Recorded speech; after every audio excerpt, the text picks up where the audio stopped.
Olá, meu nome é Luiz Roberto e hoje eu vou apresentar um vídeo para apresentar uma pequena biografia de Camille Flammarion, espírita.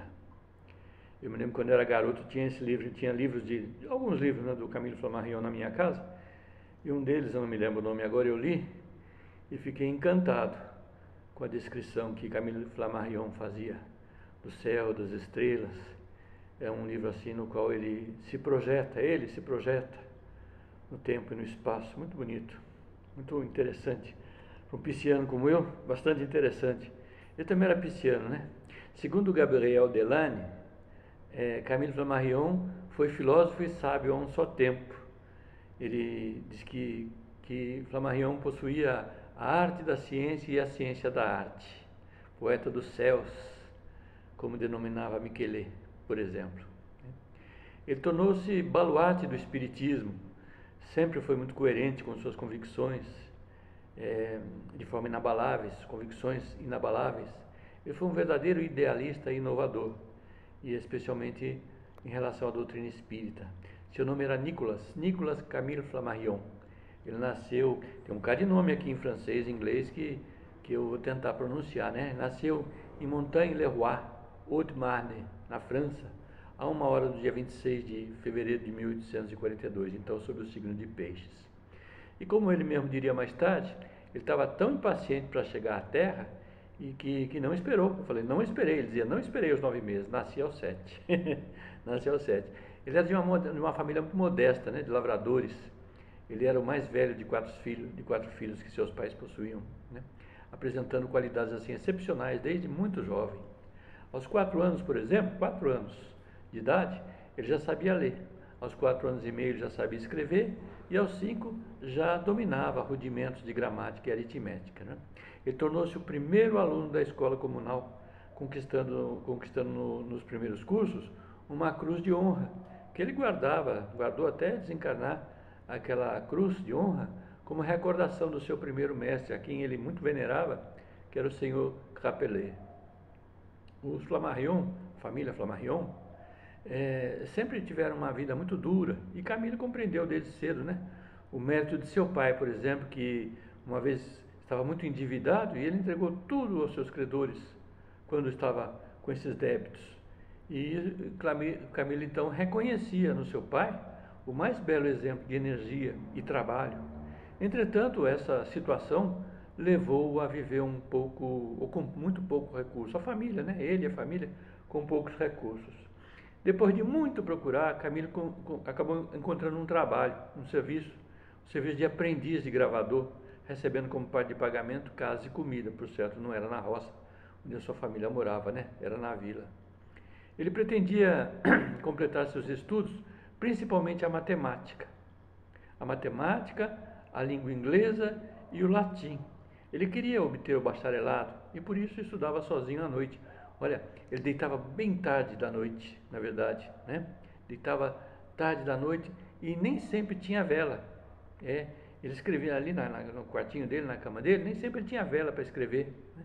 Então ele escrevia, abria a janela assim, escrevia à luz do luar e considerava-se muito feliz, apesar de estudar a noite toda, né? Poucas horas da noite, na verdade.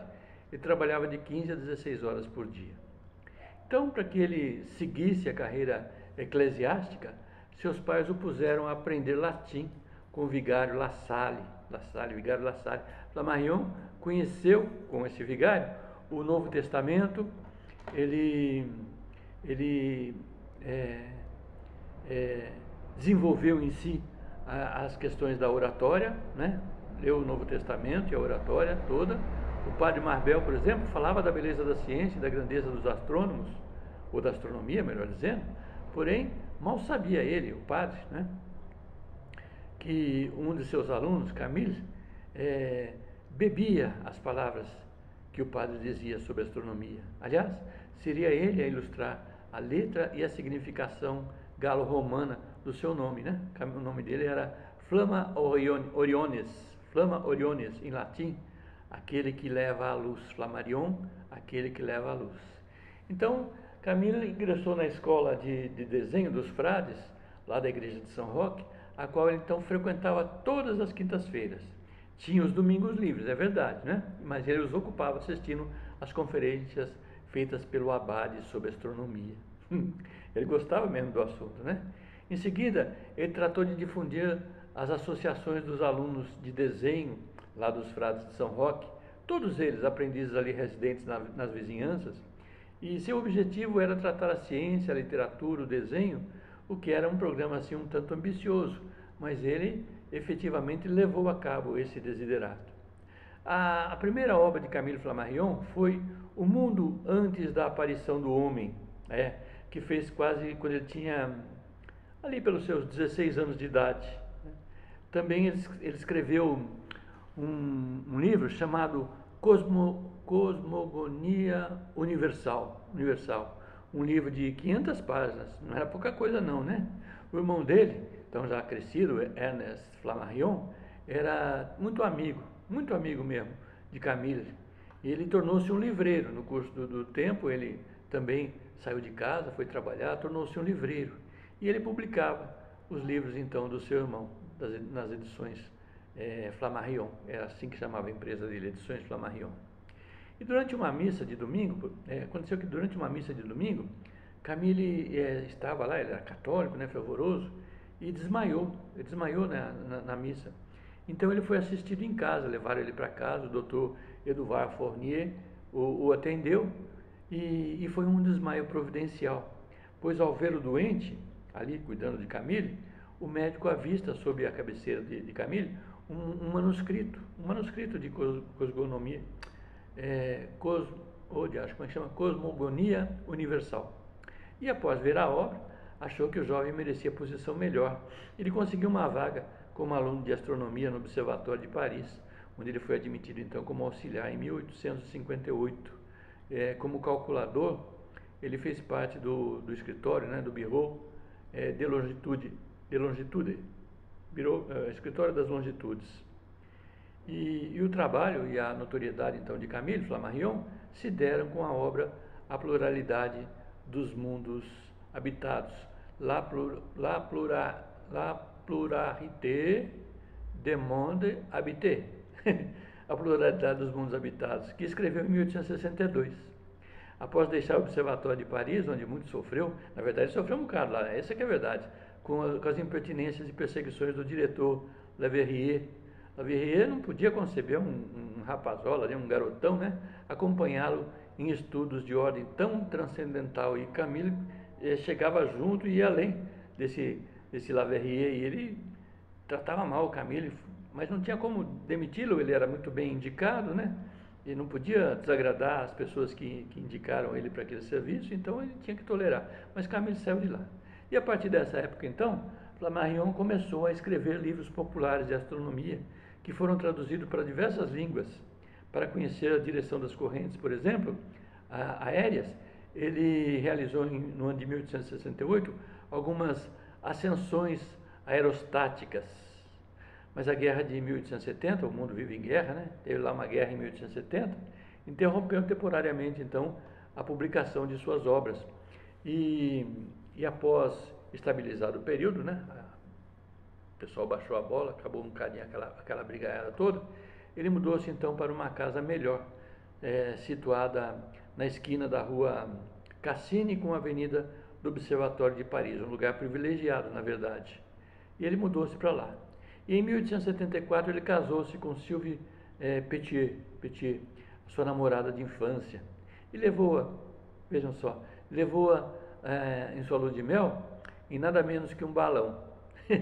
Nada menos que um balão. Sylvie Flammarion, mais tarde ela fundaria a Associação Pacifista, Paz e Desarmamento por Mulheres. Isso foi em 1899.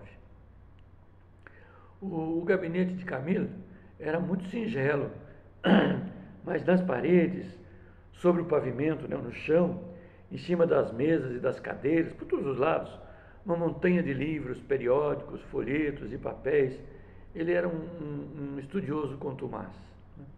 A sua mesa, ela estava sempre coberta de cartas que chegavam todos os dias dos 4 extremos do mundo, e de prova, mandavam provas para ele também, para a sua revista L'Astronomie, que fundaram em 1882.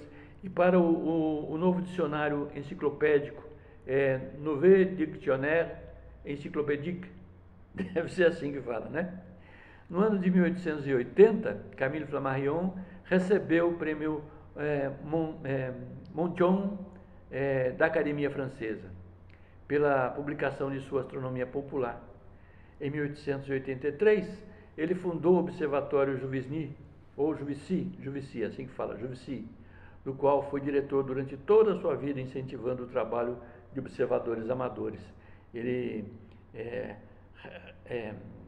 respondia aos benefícios que ele havia recebido a partir da sua indicação por aquele médico para trabalhar no Instituto Astronômico lá da França. Ele devolvia para a sociedade, então, por assim dizer, através desse observatório, então, oportunidade para que outros garotos, meninas, pudessem, então, desenvolver as suas aptidões de observadores. Em 1887, ele funda a Sociedade Astronômica de França, Sociedade Astronômica de França, Société Astronomique de France, com o objetivo de, em suas palavras, né, de disseminar as ciências do universo e envolver os fãs em seu progresso. Ele foi presidente da entidade e professor do Príncipe Imperial. Sim, foi professor do Príncipe Imperial. Seus trabalhos para a popularização da astronomia fizeram com que ele fosse agraciado em 1912 com um prêmio, e como é que eu vou falar isso aqui agora? Ordre National de la Légion d'Honneur. Ordem Nacional da Legião de Honra. Em 1919, viúvo, a sua namorada de infância, então sua esposa desencarnada, e ele então se casou com Gabrielle Renaudot.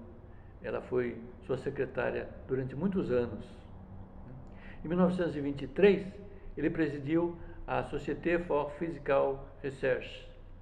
Fez experiência, entre outras, com os médiuns Madame Girardin, na casa de Victor Hugo, e em Jersey. E fez experiências com Mademoiselle Houet e com Eusápia Paladino. Eusápia Paladino era uma médium de efeitos físicos, nós até já falamos dela em algum dos vídeos aí para trás, com outros experimentadores. O imperador, nosso imperador aqui do Brasil, Pedro II, ele era um sujeito amante da ciência, quem sabe a sua biografia sabe que ele era um amante das ciências.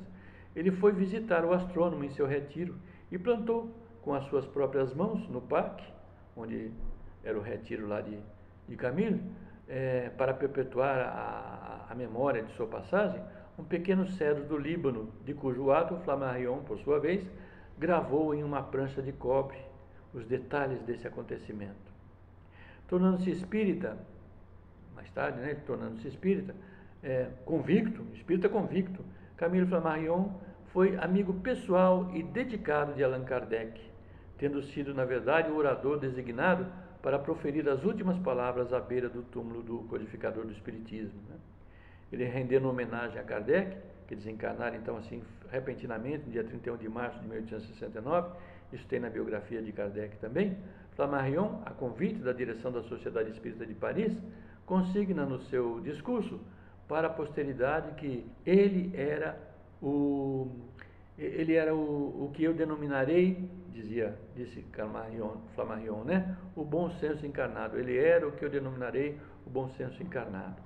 Publicado posteriormente sob o título de Discours prononcé sur la tombe d'Allan Kardec, em Ouvres póstumas d'Allan Kardec, obras póstumas.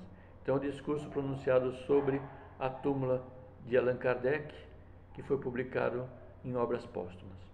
As obras de Camille Flammarion, elas foram traduzidas para grande número de idiomas: inglês, espanhol, sueco, dinamarquês, italiano, húngaro, tcheco, holandês, romeno, russo, alemão, português, e são referidas na revista espírita, Revue Spirit, ou Spirité, que também publicou os artigos de Camille Flammarion.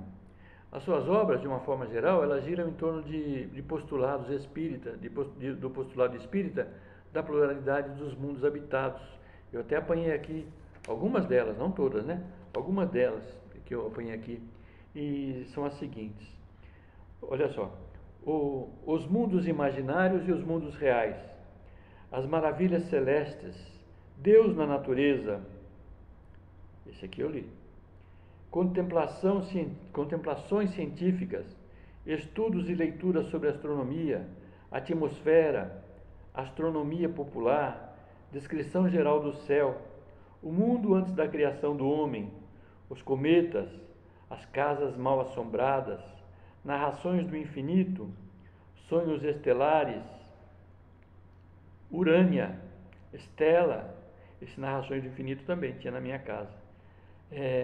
O desconhecido, a morte e seus mistérios, problemas psíquicos, o fim do mundo, entre muitas outras, na verdade, que ele escreveu, né? Popularizador, então, da astronomia e divulgador do espiritismo, Camille Flammarion desencarnou no dia 4 de junho de 1925, aos 83 anos, em Juvisy-sur-Orge. Com o seu desencarne, então, a sua esposa, Madame Gabrielle Camille Flammarion, ela assumiu a direção do Observatório Juvisy. Entretanto, ela desencarnou 2 anos depois. A vida de Camille Flammarion, uma biografia bem mais extensa, eu fiz aqui em alguns itens, mas eu convido as pessoas que quiserem procurarem e vão ler, mas principalmente as obras de Camille Flammarion. Elas são bastante profundas, na verdade, e como disse lá o Gabriel Delany, ele era um filósofo, Camille Flammarion era um filósofo e um poeta a um só tempo, né? Esse material temos como fonte Grandes Vultos do Espiritismo, o site do Ministério da Cultura da França, a revista ICESP, número 14, e lá tem um material bastante amplo, nesse material, bastante amplo da biografia de Camille Flammarion. Comente aí, se você quiser, o nosso vídeo, um comentário sempre importante. Compartilhe com os nossos amigos espíritas, para que eles saibam também da história do Camille Flammarion, da sua atividade como profissional e como espírita. E ele não separou uma da outra, na verdade, porque na verdade ele unia o útil ao agradável ali, era realmente o filósofo e o poeta a um só tempo. E vamos adiante, sempre adiante.